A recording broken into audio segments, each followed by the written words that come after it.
Oh, hey there. I'm Hillary Goldstein, Editor-in-Chief of IGN Xbox 360, here with a video review of Bully, Scholarship Edition. Oh, calm down, you. You must be the Hopkins boy. Where'd you come from? We've been expecting you. Bully Scholarship Edition for 360 is a remake of the PS2 version that came out about a year and a half ago, and it's been rebuilt with a brand new engine so that it looks a little bit nicer. So you can see there's some really great textures, better looking faces, better character models. There is some slowdown and some texture popping for sure, but it definitely looks better than it did on the PS2. And also Rockstar has added 8 new missions into the game as well, and there are 4 new classes that you can attend in school. And there's also a competitive offline mode, so you can battle your friends in some mini-games. Now, if you haven't played Bully before, you don't know anything about it, forget the idea of it being GTA in a school. This is actually a T-rated game, so while there's a little bit of cursing and there's certainly plenty of violence, there's no blood, you don't kill anybody, you don't rob cars, you don't get a gun, none of that kind of stuff. In fact, this is kind of a John Hughes version of what a Grand Theft Auto game would be. So this is kind of like the Breakfast Club in a lot of ways, except you get to play as the Judd Nelson delinquent the entire time. The game is broken up into several chapters, and in the first chapter, you as Jimmy Hopkins are dropped off at Bulworth Academy by your mom and your new stepdad, and they just abandon you. And you're stuck in this horrible school with these corrupt teachers and these prefects who are basically looking to bust you for anything that you might do wrong.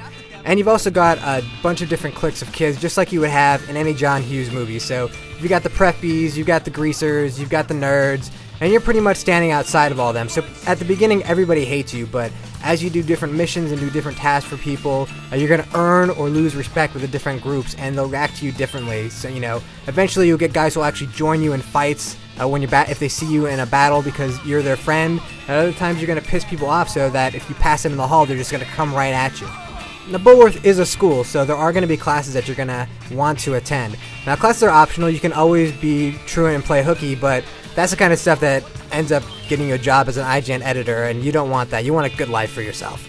But if you do decide to go to class, they're basically a bunch of different mini-games, and the cool thing about the class structure is that passing the different classes is actually going to earn you stuff in the game. Now, it might earn you some cool costumes, but there's also going to do stuff like get you bonuses when you kiss girls to your health. So basically you can make out with girls and get extra health before you go and do missions. So going to class is actually a smart idea because you get benefits from it, but it's completely optional. You could ignore it if you want and just play through the missions as you will. It's really up to you. It's an open world. Now once you get through the first chapter and you kind of get established in the school, the gates open up and you're allowed to go into the city of Bulworth. And it's actually a fairly large city, so there's quite a lot to do. You can go and get tattoos, you can get different hangouts which will have arcade games that you can play.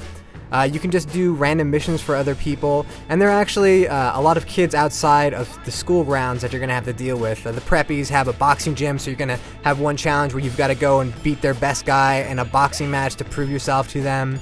Bully really takes all the different scenarios that you face in high school, wanting to be popular, wanting to kiss the pretty girl, wanting to avoid class, always getting in trouble with authorities, seeing how much you can cross the line, just wanting to have a lot of fun. It takes all of those elements. The only thing it really is missing is prom.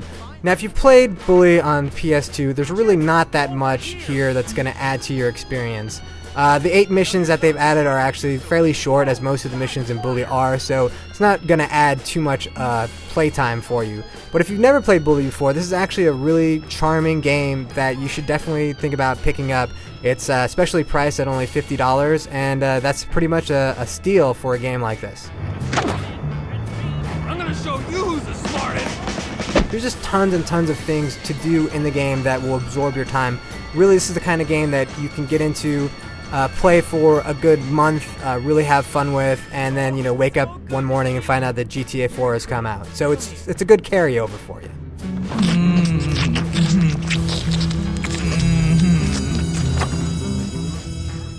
This is what happens when you show up late for work.